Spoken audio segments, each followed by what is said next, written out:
Are you listening? Damn.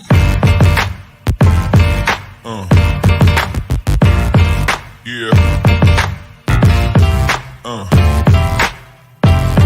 Yeah.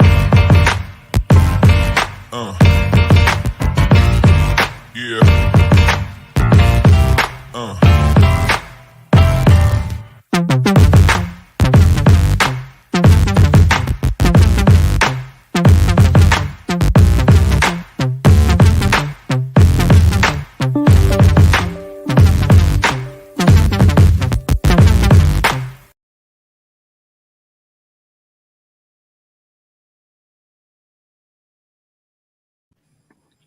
All right.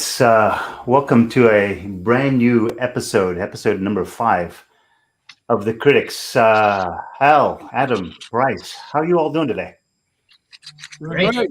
Wonderful. Well, for all of those who are joining us for the first time, those who have been returning from and have seen previous episodes, let me give you a real quick snapshot of what this webcast and this panel discussion is all about. Today's topic is profitability made easy using data. And I've assembled a number of experts here who have been here and done that in industry for some time to share some insights in terms of how we can take a look at data, take a look at businesses so that we can get to that goal that we're all looking for, which is a little bit of profit in the end. Hal, I might start with you just because you're up in my top right. Do you mind sharing with everyone a little bit about your experience? You've been in and around industry for some time, and give me like the 30-second, 60-second version of Hal Coleman. And okay, well, you buzz me when the 30 seconds is up. Okay. Okay. I graduated from University of Georgia in 1974 with a degree in entomology and went to work for the state as a structural pest control regulatory inspector. Did that for 10 years, and then I went to work for a large pest control company, 3 years running pest control routes and doing termite inspections, and then 3 years in sales. And then in June of 1990, I went into business for myself as a one man with a spray can. I kept that business for 18 years, and I sold it about 15 years ago to become a full-time sales and marketing coach to small and medium-sized pest control companies. So I'm in my 49th year in the industry, and written 6 books on selling and marketing. So, and what I hear there, and part of the reason I brought you to the call here is you've kind of, in terms of all the roles in an organization, it sounds like you've kind of checked that box. You've been there and done that. It's kind of what I got through all of that. Is that a fair assessment? Yeah. Also past president of the Georgia Pest Control Association. So senior leadership roles, kind of building leadership, building visions. You've kind of been there and done that. I've seen Adam, a lot of data. Yeah. And there's lots of data in that process, right? Adam, tell me about you. So I started in the industry because of my parents. They started out with Pest End, and I've been there since I've been born, and fully involved even in 6th, 7th, 8th grade. I was doing stuff after school, definitely involved in high school. And I've had every position from, administrative in the office, technician, canine handler, manager, and now I'm the CEO. 2 years ago, approximately, myself, my wife, and my sister purchased the company from my parents. So now we're full second generation owners and continuing to grow the business and enjoy the ride. So different path, but it's kind of been there, checked the boxes on the way up to the top, to the big office. Is that a fair assessment as well? Yes. Bryce, let's kind of round it out with you. Tell the audience a little bit about your story and who you are and where you came from. Yeah, so I've been in the pest control industry since 2004, and kind of worked my way up at a few different companies. Eventually found myself managing about a $4 million operation out in Philly, and that's when I got the guts up to start my own. Went and started my own from scratch in Utah back in 2014. And now I live 2,000 miles away from my operation in Utah and still manage it remotely to this day. Thanks for that. So now, for the audience, there's a lot of people who've dialed in, who are connected in, dialed in. I think I just dated myself saying that. A lot of people connected in from all over the United States and actually all over the world. We had almost 200 people that signed up for this webinar. So in order to make this really interactive and of high value for anyone who's listening in, so they can see how to build that profitability through the data and how to make that easier, I'd love to just start out with anybody who's connected in right now. Tell us where you're connecting in from. What city and state or country you're connected from. I'd love to understand more. Just you should see on the right-hand side a chat box. Type in where you're coming from. I'd love to see who we've got just on our panel right here. We've got people pretty much all across the United States. Adam, I'm gonna kind of go back to you here a little bit. Profitability. I've run enough companies where I feel like profitability is this one thing it's the end game that we're all trying to get to, and it should be an easy path. It's not. Talk to me about that in sort of your journey and all those roles, and what do you think makes it so complicated to get profitability in a company? So I think what makes it complicated, at least based on my experience, is when you start as a small business, yes, profitability is important, but you're trying to survive. You're just doing what you can. You want to make sure there's enough money in the bank account to cover payroll and other expenses. And at the end of the year, if you have money in the bank, you're happy and things are moving in the right direction. And then you wait until your accountant gives you tax returns and it says what you were and if you made money or didn't, and great. And you're already moving on to the next year. And I think what happens is so many of us start in that spot that by the time the business really starts to grow, you're still in that same mindset. So you don't even realize that you really need to focus on certain data points or certain tasks that you're doing to get you to be more profitable and to pay attention and watch those. There's a quick switch from being that small mom and pop shop to actually starting to run a business. And I think that's a hard transition in our industry. I would welcome anybody who's listening in, because I often find that people have similar or different experiences throughout the course of this. I'd love to hear comments from the audience. Do you have a similar viewpoint on that transition from small mom and pop to a large organization, maybe even a department within a company that has now grown out and has become bigger, and all of a sudden profitability becomes a much of higher importance? I think is kind of what I heard from you, Adam. Bryce, yourself, you run a company remotely. You're 2,000 miles away from them. Is that still elusive for you since you run everything completely remotely? So profitability is kind of an interesting question, because I think most pest controls by the technical definition would be profitable, but are you getting the profitability out of your business that you want to get out of it? Or what percentages are you trying to target depending on your other goals? Some companies are just trying to create a lifestyle business where they get to go fishing every other day, but still run an operation. And others are trying to grow the next $100 million behemoth, and those are all two very different goals. But my answer on profitability is, where are you placing your focus and what are your bigger picture goals? Because oftentimes what we find in this industry is you're a really good technician and you think you can run a really good business, and you look back 5 years later and you're making less than you did working for somebody. And unless that was the goal, you probably want to maybe look at another avenue. Hal, any thoughts? Well, profitability is not any one big thing. It's 1,000 little things. Mm-hmm. And the number one responsibility you have as a business owner is to the stockholders. And in our case, in small businesses, that's us.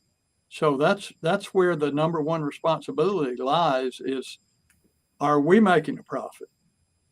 And then when we hire our first employee, we look at the numbers and see what's it going to take to make this person generate a profit for the stockholders. So a lot of people, there are a lot of business owners who are making less money than their employees, especially their people in sales. And to me, that's wrong. I mean, why not just get a really good job making the same amount of money would have a lot less stress and hassles. So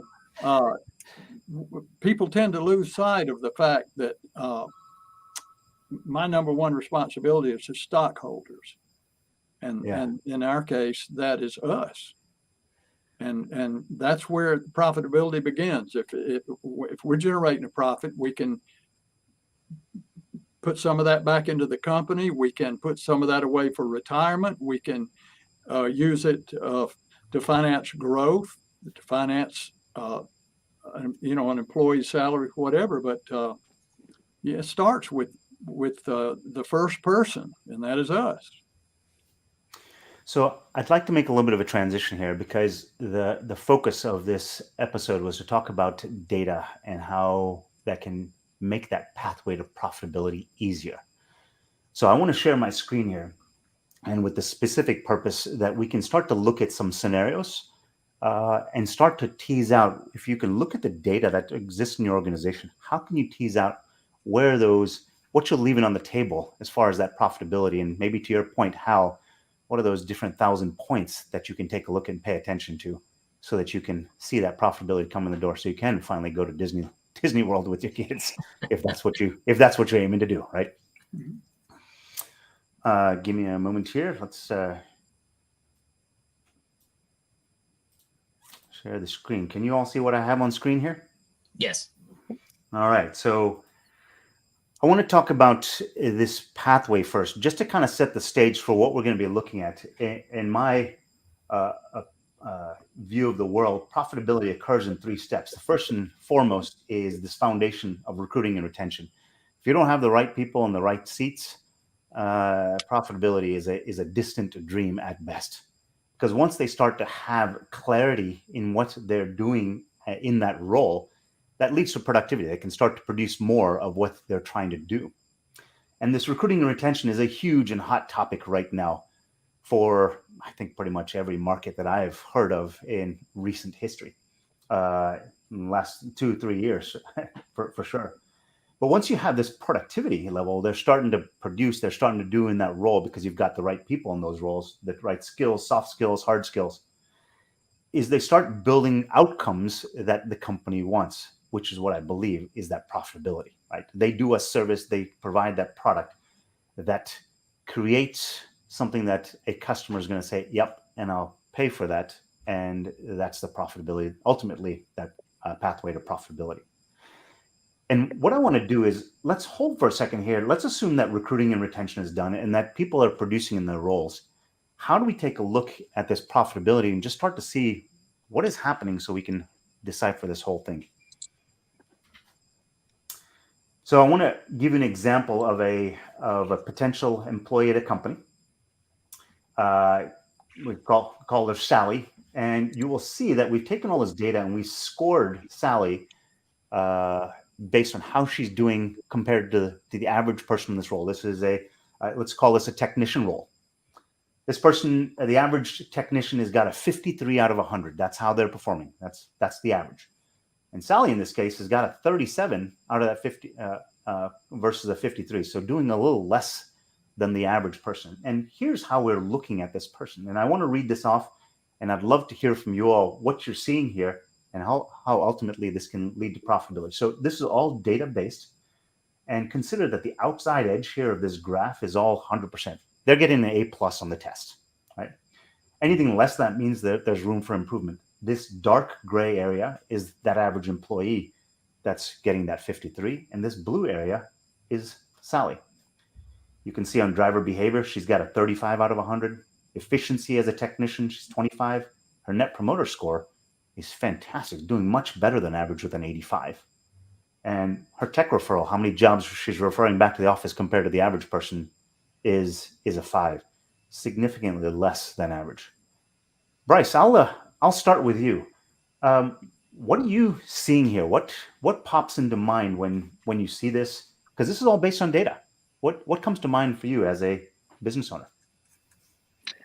Yeah, I'm glancing at this graph quickly. It looks like her customers love her, but she's taking a really long time to do the services. Driving quite well, I guess depending on how that driver score breaks down, she's either driving pretty aggressively or something is going awry in her driving behaviors. But what I would be wanting to focus on the most here is, it seems to me she's not asking for referrals or not asking for the sell, not her customers are loving her, but they're not sending her any of their friends. So what's going on there? Why is that not happening? It might be something as simple as ask for it. We just need to get in that better habit of asking for it. But yeah, that's that quick glance here, what I'm seeing. And tie that back to profitability for me. I mean, so we've got this information here. We've got this kind of a feeling of how Sally is doing compared to the average person on the roll. I mean, if she starts asking for more referrals or more sales from existing customers, and I think that's a clear path to profitability. Is that the way you're seeing that? Exactly. I mean, the fact that how much more time is it going to take for her to take these customers that already love her and maybe squeeze a little more value out of that customer? And that's going to go directly to your bottom line when she's already out in the field, already there. It's not going to take anything extra. So absolutely, that's going to add to your profitability if we can just train these few extra points into her. Adam, Hal, what are you seeing? What's going through your mind? So similar to what Bryce was saying, I mean, it looks like the customers really do connect with Sally, which if you already have that relationship built and that connection, you're not even selling them at that point. You're just taking care of them. You're using your expertise and they already trust you. So if you're there for one problem and you see something else, it's a very easy upsell. And again, I don't even like using the word upsell. It's just taking care of the customer and making sure that they keep that trust with you. It's very, very simple to add things on when you're already in that groove with that customer. So I think, she would just need some additional training, whether that's by a sales manager or by her supervisor, to just go out and watch what she's doing. Because I feel like there's probably a lot of easily missed opportunities that she just may not be aware of. Hal, you seen it the same way, and that pathway, a roadmap to profitability as well? What's going through your mind? Yeah, I do. A lot of it would depend on how long she has been with the company. Mm-hmm. If she's been there for 6 months, she obviously needs some training in certain areas. Maybe there are things she doesn't understand. She needs some encouragement. If she's been there for 10 years, I think she needs to be replaced. Or there's a serious conversation to be had, right? Yeah, and well, I like to say we need to run our businesses the same way a professional sports, so same way a professional baseball team is run. It's all about the statistics at which RBIs, strikeouts. It's the same as money here in a small business, but everybody knows what's expected of them, and they have a manager who directs them. And if they're not winning games, they make changes. And if a player is not performing, if their stats go down, if their leadoff man is batting 185, and when the All-Star break comes and they say, what would we need to do to play October baseball? What do we need to do? We've got a good season going. What do we need to do to step it up and get into the playoffs? And they can say, well, we need a new leadoff man and we need a new left-handed pitcher. And this may be a little bit off the subject, but it's about profitability. I think you should always, one of my mentors years ago said a small business should always be finding a way to replace their worst employee, just as a baseball team does. And it's easy to let personal problems get involved and for the owner to take on responsibilities having to do with the lives of their employees that they really shouldn't.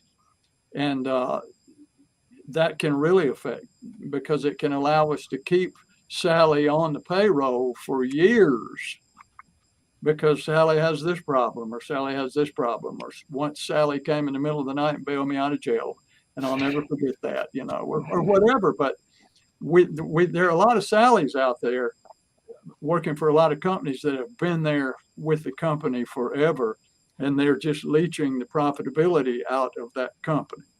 And so I think what I'm hearing from you, Hal, is that this gives us, using data, we now have a visual way to have a conversation with Sally as to say, hey, look, if you want to stay on the team, and I'd like to have you on the team, you're 16 points off the pace here, right? You're 37 and everyone else is doing a 53. Hey, can I show you? Can I invite you into this method of getting referrals from people, because you're a superstar on your customer service? Can I show you how to start asking people if they'd like some additional value from us? I think that's kind of what I'm hearing from you. Yes, and I would tweak that a little bit, and I would say, can you, in your own words, tell me why you are a 37 right now when you should be a 53? Tell me what's going on with you. Make it about them and let them put it in their own words. It may be something totally out of left field that we're not aware of. And before we ask them to step on the train, we need to make sure they want to go where the train's going. Get them to buy back in, right? Yes. So I'm going to switch to another person, just because I think there's value in seeing all the different types of personalities, because in this company, I mean, this is just one person. So this is Andy here. You can see Andy's out of overall company score of 53. He's 64. So he's ahead of the curve here compared to the average. Driver behavior, you can see, doing better than average. On his efficiency as a technician, better than average. You can see his tech referral score, better than average. On his net promoter score, his customer service score, we need a little bit of attention there is what I'm seeing. Adam, I'll start with you. We just saw Sally. We just saw Andy. How, does this give you a roadmap to understanding where to spend time, attention, and focus to get that profitability? To me, it does. And I think the interesting part here is it may sound a little counterintuitive, but he's almost too efficient. And when you're too efficient, you're not giving the right time or care to the customers, which can definitely cause a problem. So I'd rather that efficiency number go down to 80 and him spend some time making and building that relationship with those customers, which I think overall will bring his score up. So sometimes you actually need to pull away from a positive to help the overall growth of an employee. So this is interesting. I mean, I've always talked about this idea, this sort of theoretical set of sliders, right? If I push this one up, what gives, right?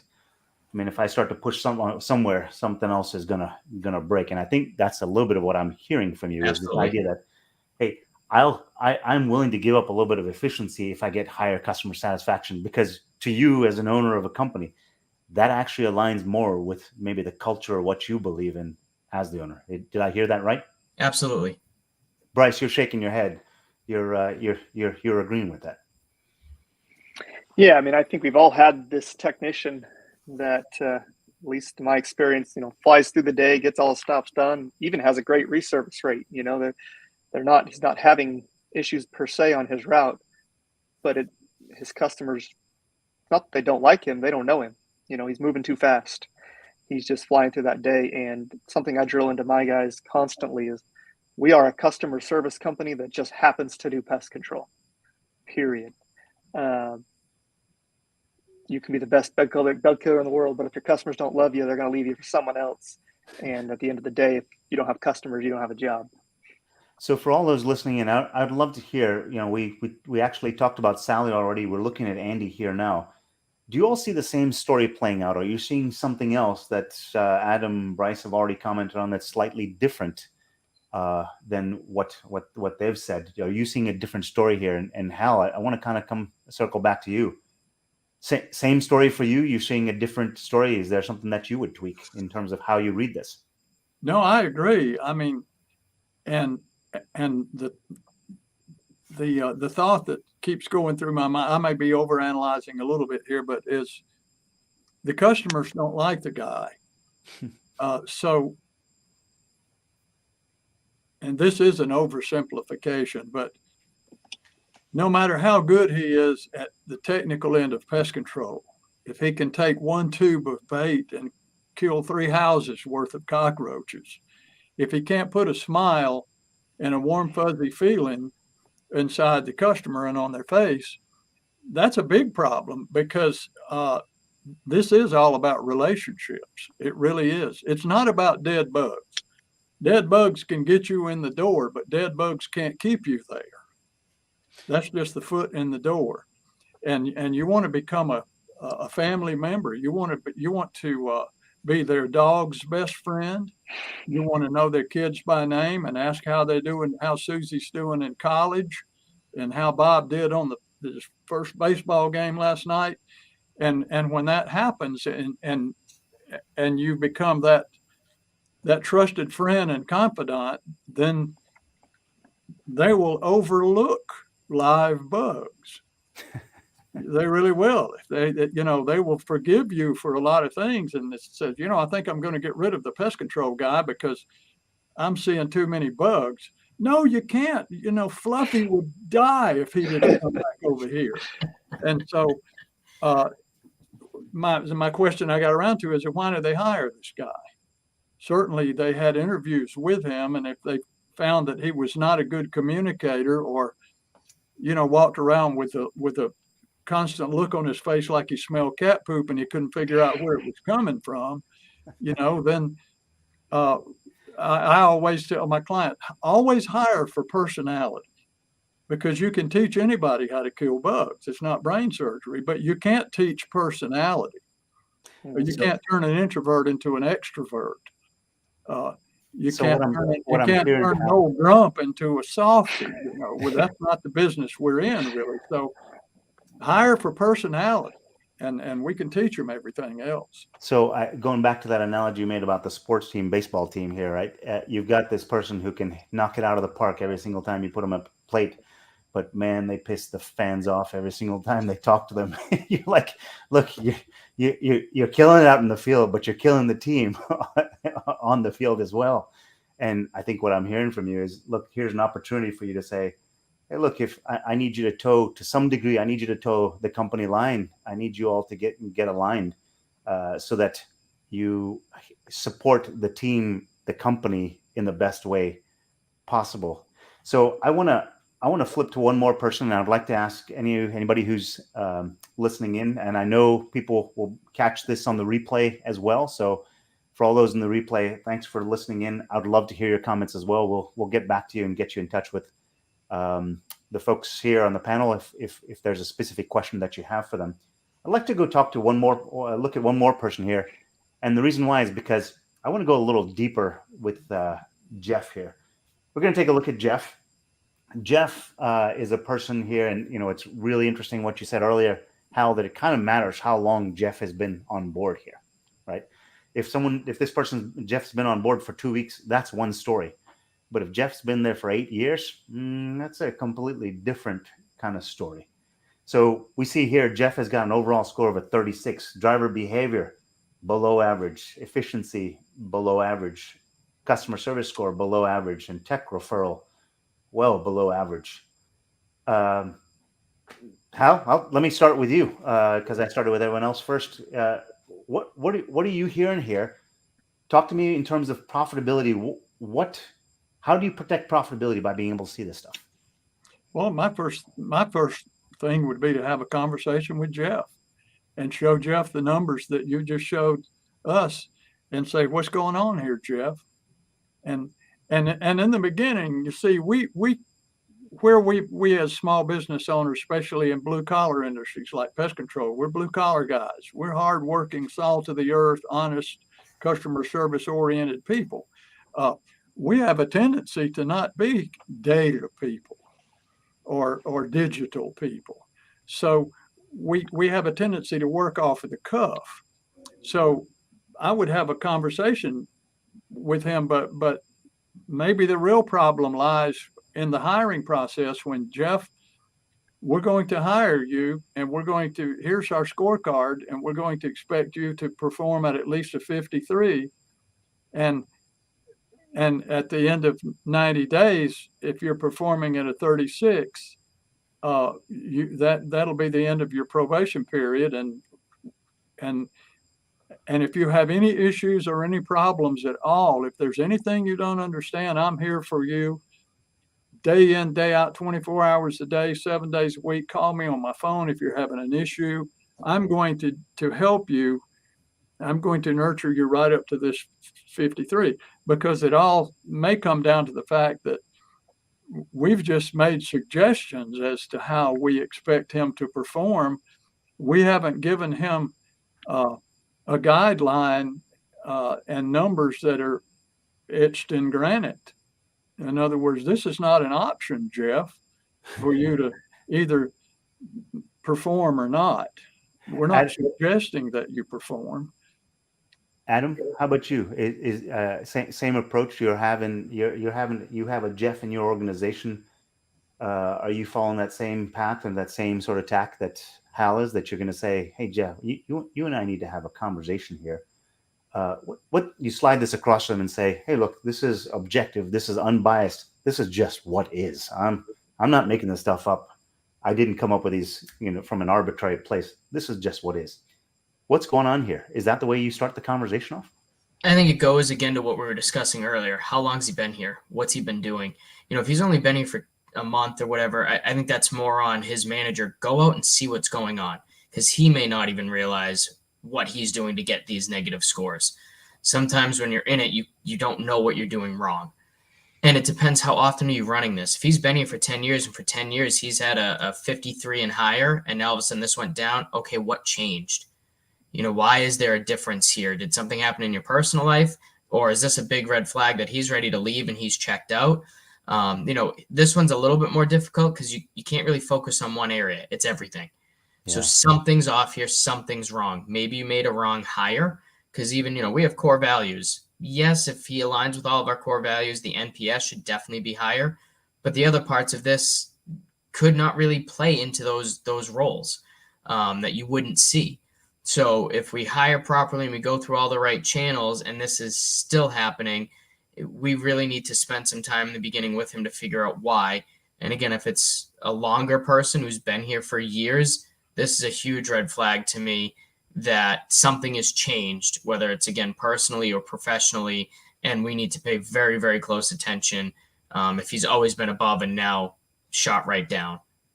Bryce, so you go in, you slide this piece of paper across, you show it to him on the computer screen, you say, hey, Jeff, so what's happening here? Jeff says, look, my mother-in-law who drops my kid off at school every day, just got, Omicron or whatever else it is. She's out of the loop. I'm now having to pick up all the slack. She used to do drop, or whatever that situation is, right? She used to pick up, drop off, not one kid, two kids. All of a sudden, I'm doing that stuff. That wasn't shared with you because Jeff was maybe even a little scared to talk about it because he was worried that he's in jeopardy. How does that shift this conversation? I mean, does that, we're not talking about profitability at this point, right? But we're kind of starting to understand a little bit more about the human behind it so that we can weather the storm. Am I thinking right there? Is that the way you're thinking as well? Yeah, kind of back to Hal's point on the blue collar and pest control. In general, again, the people who are starting pest control companies were great technicians and didn't have these issues, right? So when they get into that leadership role that maybe they're not used to, all of a sudden it's, what's wrong with you, Jeff? why don't the customers like you? A far more effective way of leadership would be, like everyone has said, getting curious and saying, what's going on here? Because ultimately hiring is expensive, but firing and rehiring is even more expensive. And if you can retain your employees with a few simple tweaks, again, profitability, keeping someone around that can actually be more effective than they're currently showing they have the ability to be, is going to be far more profitable than firing and trying again and firing and trying again. The crazy thing that I'm now noticing on these graphs is, if I was looking at this on a spreadsheet, would I have caught this?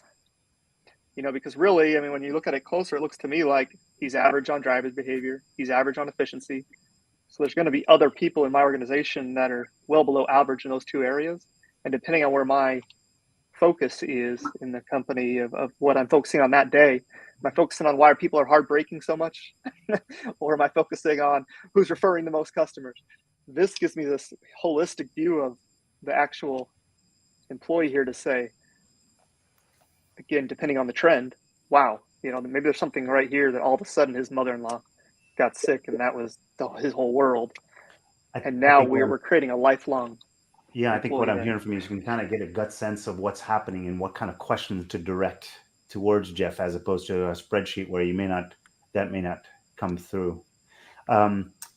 I want to ask anybody who is listening again, who is listening live or is listening to a replay, did you see a different story here? Would you take a different approach as opposed to sitting down and saying, hey, what's happening? Just approaching it from a place of curiosity and wonder.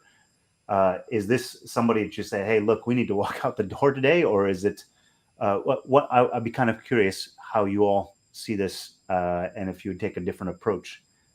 I want to move us to another slide here. And the reason why is because all these components, driver behavior, efficiency, net promoter score, customer service score, and tech referrals, can be further broken down. There's a lot more data behind that. Now I want to take a look at driver behavior because I think that's something that's universal. A lot of people can kind of understand. So on this next slide, I want to keep talking about Jeff here.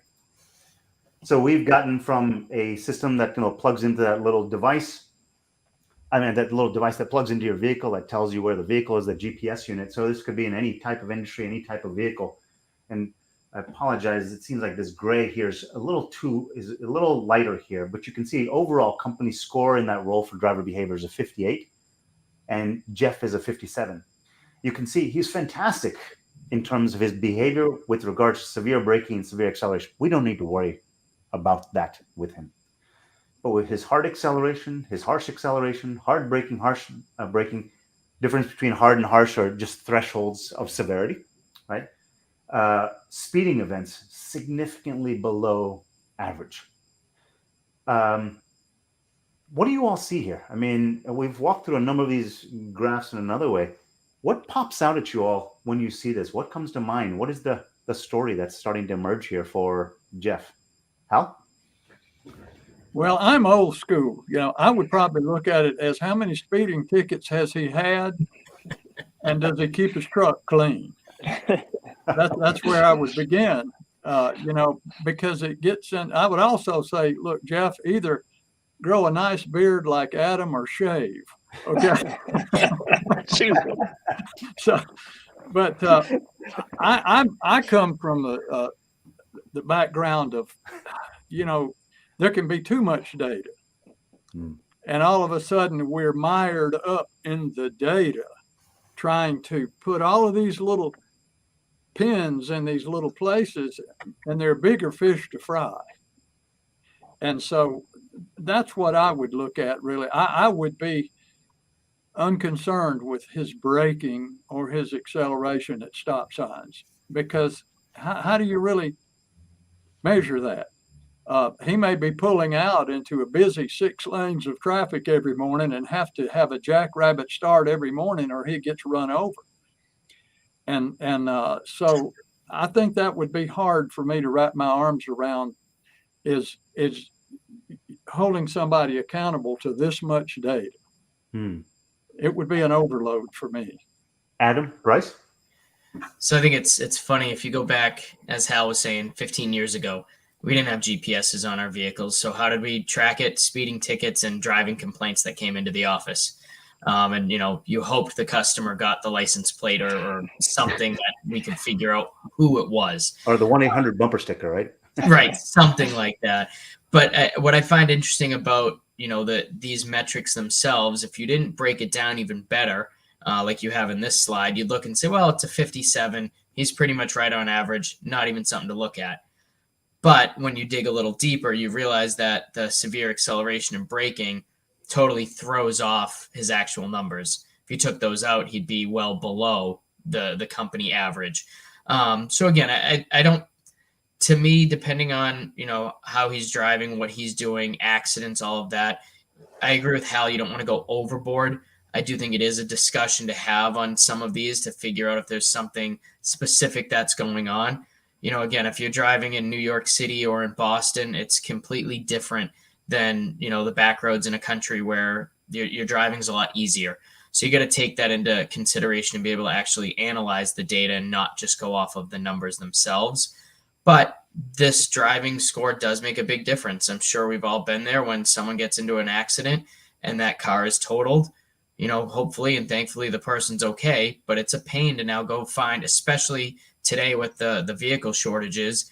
If they're not driving right and they get into an accident, whether it's totaled or not, you're in a really tough place to try and figure out how to get that production done. And if you're doing that, your profitability goes right out the tube or right out the toilet, Bryce? As I'm looking at this graph, I'm wondering, again, I'm going to get curious with him, but I'm wondering, does he have too many stops on his day? Why does he feel it's necessary to be speeding and slamming on his brakes so much throughout the day in comparison to the average of our company, right? So maybe this is just as simple as he's feeling overworked, but he wants to get all his stops done before the end of the day. So he feels like he needs to rush through his day, maybe 2 fewer stops. And all of a sudden his driver behavior cleans up immediately. That's what I'm seeing there. So I think what I'm hearing across all three is how much emphasis you put on this is something to be is at an individual level that you need to determine. Does it really matter or not? And in some cases, it doesn't. But Bryce, what I'm hearing, what I heard from you is maybe, in the way I look at this, my first gut reaction to this, if there's lots of speeding events, which is why it's kind of closer into the center, lots of hard accelerations, and we kind of see up in that top right corner, there's lots of things where this person is rushing to get to the next place, standing on the brakes to stop. Well, everything short of standing on the brakes, because the severe stuff they've stood off of. So there's probably some stress and strain for this individual here. And, if that mother-in-law who was picking up the kids was really kind of this situation, I wonder if that's kind of bleeding over into this. I don't know. Well, I mean, the thing I'm trying to keep in perspective is it's a lot of speeding occurrences as compared to the average. Yeah. So what is the culture of my company? Because I don't know about you guys, but when I've had 20, 25 technicians working for me, everybody's speeding like a maniac and everybody's slamming on their brakes like a maniac because they all feel like they're overworked and underpaid. So if this guy is doing that even more compared to the average, then this might be much more severe than we're actually giving it credit for in this quick snapshot here. And I'd like to just jump in on that too. Jeff's scores are down straight across the board, but what Bryce said was a very good point. It might not have anything to do with Jeff at all. If the office is scheduling him a 12-hour day and expecting him to get it done in 8, well, yeah, he has no time for tech referrals. He has no time to talk to the customers. He's just running and gunning all day long. And, that it may not be entirely on him. There may be outside factors, and that goes again to analyzing the data as opposed to just looking at it. And if there's some other family factors that are in play, gosh, this guy is a pressure cooker at this point, right? Right. This guy's about to explode, and you saying, hey, what's going on, might actually be the relief valve on that, saying, thank you for asking, right? I just need a month to get, my life back together or something, right? He might just be a driver like my wife. She drives like that when she goes to the grocery store. There's no schedule. There's no pressure, but it's more fun to drive that way. Yeah, whiplash. So I want to bring all this together in one last slide here, or slide here that kind of wraps it all together. So this is that company. This is a report card. There's some white spaces here because we've kind of taken some names of real people out. But basically what we've done is we've broken down that driver behavior. And let me kind of walk you through this. So overall, got a 36. You can see here are kind of the thresholds or bands for hard acceleration. 24 is the low, average is 54, high is 87. He got a 32. So he's in this yellow range here. And you can start to see a bunch of yellows, as we kind of saw on that slide before. A bunch of yellows, 2 greens, and a bunch of yellows. You can see efficiency. I haven't expanded all of those, but efficiency and net promoter score and tech referral, yellows there. And it's something like this that you can email out to them on a weekly basis. How, Adam, I'll kind of just pick you somewhat randomly here. If you're able to send this out to your employees, regardless of the role that they're in, let's come back to that profitability. Does that fundamentally affect your ability to find that profitability? I think it does for a couple of reasons. I mean, if you don't have hard numbers or data to show your employees, a lot of people naturally just feel like they're being picked on. He's just coming after me, or well, no, here are the numbers and here's why. How can we help you? What can we do to fix this? That helps the culture. And if you actually mean it and you're working with your employees, then they want to work there. They tell their friends, they tell even the other coworkers, because they all talk. Well, no, I know you feel that way, but go talk to so-and-so. He helped me and it worked out great. And, they really care. They don't just call you in to give you, grief. They call you in to try and help you and fix these situations. And the more that you do that and the more buy-in you have from your team, the harder they're going to work, the happier they're going to be. And that just leads into growth of the company, more dense routes, more referrals, and all of that just plays right into the profitability. Hal, as a kid in school, when I would get my report card, that 36 was probably pretty close to what I used to get on all my quizzes tests. But it gave my parents, teachers, tutors, whoever else, kind of a gauge to have a conversation with me. It also told me kind of how I'm doing.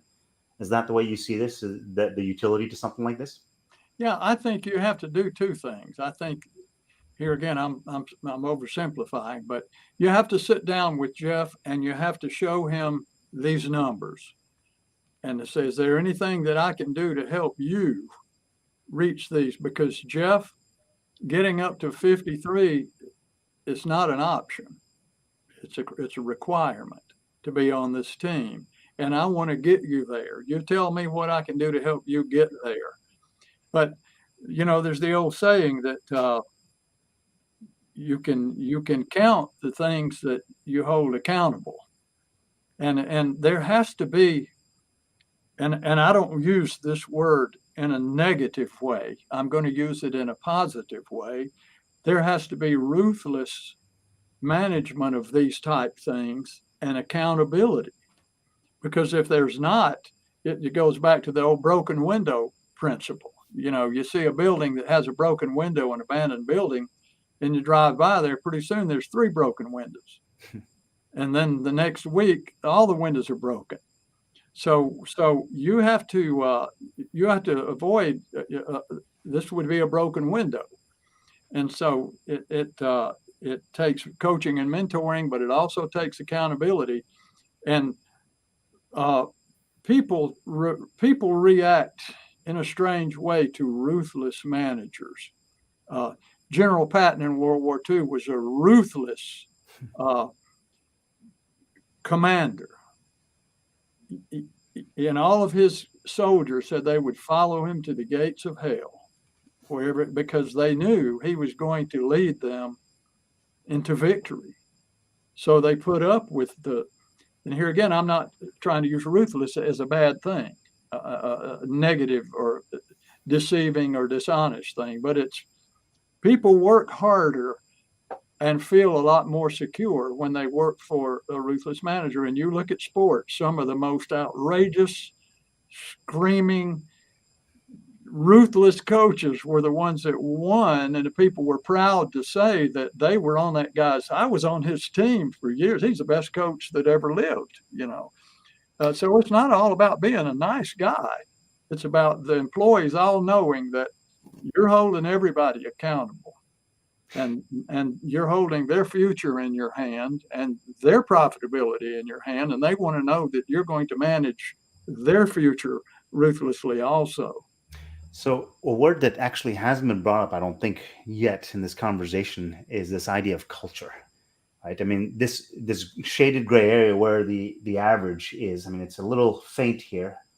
That is essentially defining what is the accountability culture for that role. Bryce, do you see it that way? And kind of what Hal was saying, that, hey, I need you to be at that 53 or 56 or 53. In our culture, that is what is accepted as a minimum bar. How do I get you to be a part of that culture? Is that the way you're interpreting that? Yes, and just kind of we have a saying in pest control, inspect what you expect, which this kind of aligns right with that, is saying, look here, I shouldn't even need to sit down with you. If I'm setting this to you, say weekly in an email or whatever, I'm emailing this to my technicians. I think, at least in my experience, I've been surprised how much I can raise we'll just stick with driver behavior, simply by showing them their driver behavior, especially compared to what is the average of the office. You know, in the good old days, we could see, oh, you had 50 breaks, and looks like most everybody's only getting 30. So why are you getting 50? And that's just a weird, hard question. You know, I mean, it's like, I'm not. It's broken. You know, whatever, right? Now I can say, look at here. You know, check this out every single week. If I have 4 weeks in a row where you keep getting worse or you're not improving at all right, now we're going to have a conversation. But I think you're going to find, again, remotely managing people is kind of what I feel is my expertise is they're going to correct themselves in a lot of ways on something like that. Yeah, I feel like there's an opportunity here with this data, and the best part is I believe all organizations already have this already within their four walls. They can take this information and derive these insights, and kind of this tour we've gone through of these number of people and ways that you can look at it. It can fundamentally shift the type of conversation that you have with each individual. It's a roadmap potentially to success for each one of these people if they buy in, and if they don't, well, hey, I appreciate your time, but this is the accountability standard that we're holding everyone to use your term, Hal. This is what we're holding everyone accountable to. And if that's not a good fit for you, that's okay. But you're not going to be here. and it's a unbiased, objective approach as opposed to I don't like your hairstyle kind of thing, right? And in general, in my experience, again, I believe in general, people want to do good at their job. They want to be viewed as someone who is above average, right? Yep. Everybody thinks they're above average in their job. This actually gives you the proof.